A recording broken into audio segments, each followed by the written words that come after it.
Dubai to bid for the 2024 Olympic Games. The largest mosque in Dubai opens to the public. And South Korea torrential rains leave 71 dead or missing.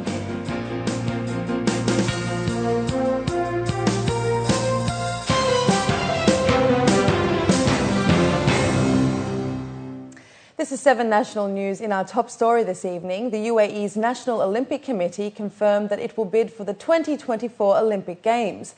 The NOC has stated that Dubai already has 70% of hard infrastructure in place to host the Games, according to a result of a feasibility study.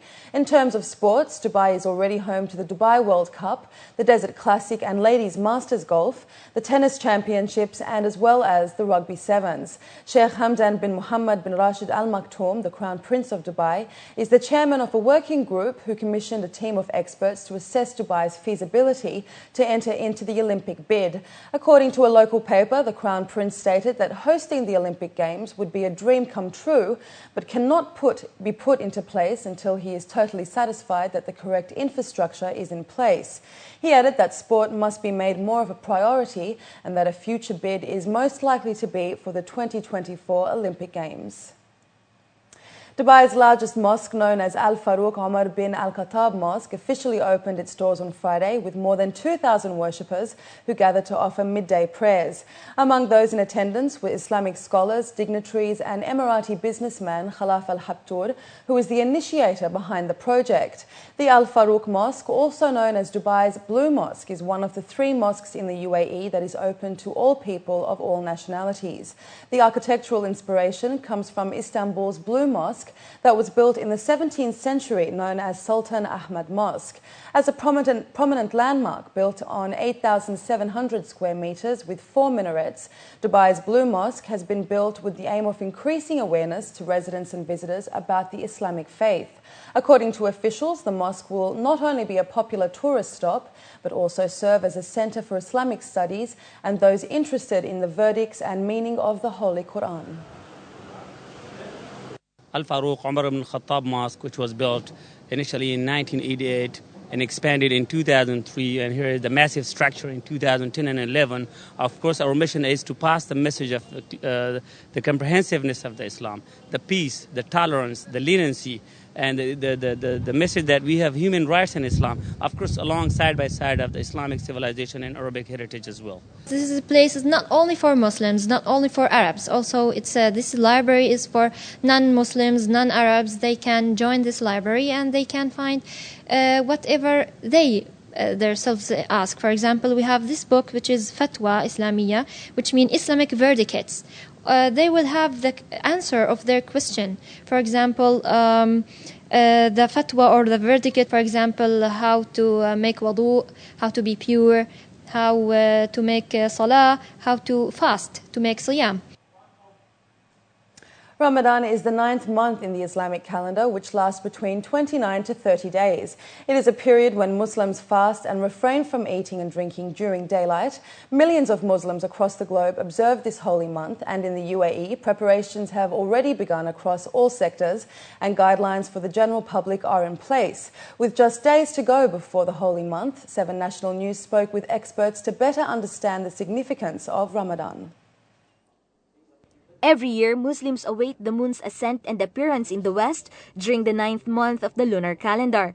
According to Emirati astronomer and religious scholar Hassan Ahmed Al-Hariri, the moon plays a significant role in Islam and is a practical and simple calendar in the sky.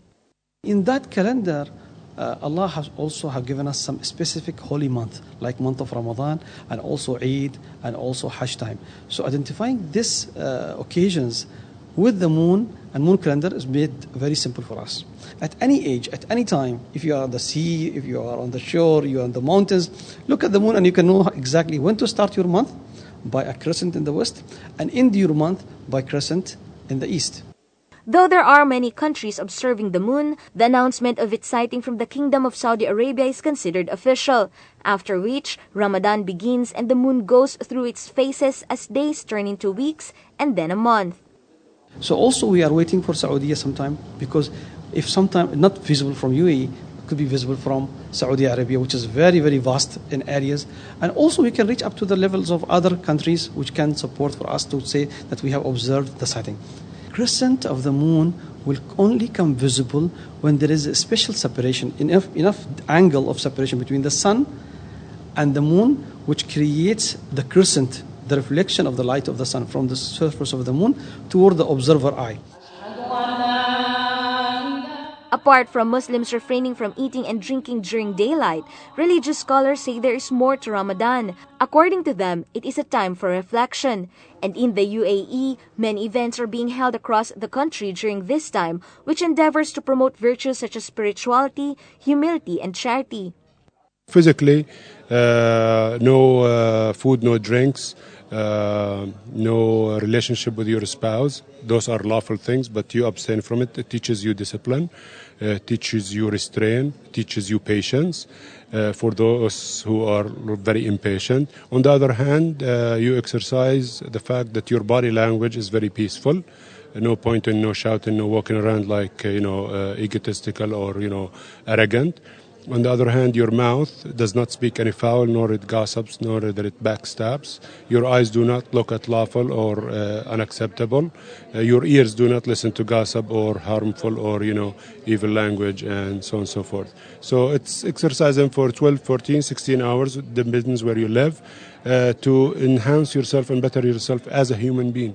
Prayer is another important part of the faith. For Muslims, praying 5 times a day is essential and perhaps even more so during the holy month. Once the fast is completed from dawn till sunset, families and communities gather to break their fast. Popularly known as iftar, the simple meal has become a banquet or a feast nowadays. Many establishments such as hotels and restaurants have capitalized on this. The concept from Prophet Muhammad, peace be upon him, is when you eat 1/3 for your stomach, 1/3 for liquid, 1/3 for air, so you can not overdo it and not become obese. But it's about getting to connect with family and people you haven't spoken to for a while. It's about making up if you have some kind of what you call it differences with somebody else. Ramadan is to forgive and to join and to embrace. While most are already accustomed to the sacrifice they perform during the holy month, there are special guidelines provided to the public as a reminder. And to help residents know and understand Ramadan better, the Eton Institute organized an etiquette workshop along with the Sheikh Mohammed Center for Cultural Understanding. Etiquette workshop is really about that. It's trying to get people to appreciate the real spirit of Ramadan.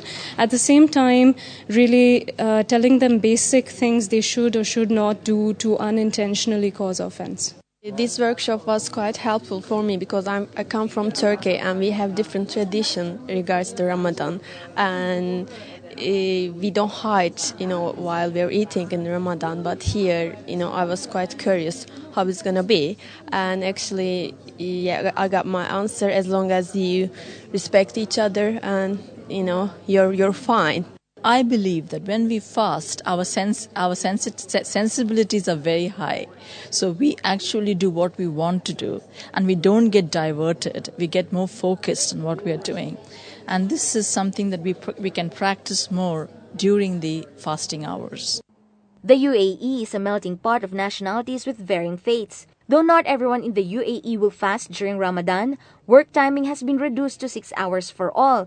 It is hoped that with less time spent at work, each one of us would get a chance to take a pause from the hustle and bustle of modern life, contemplate, have a different perspective, and spend time with loved ones.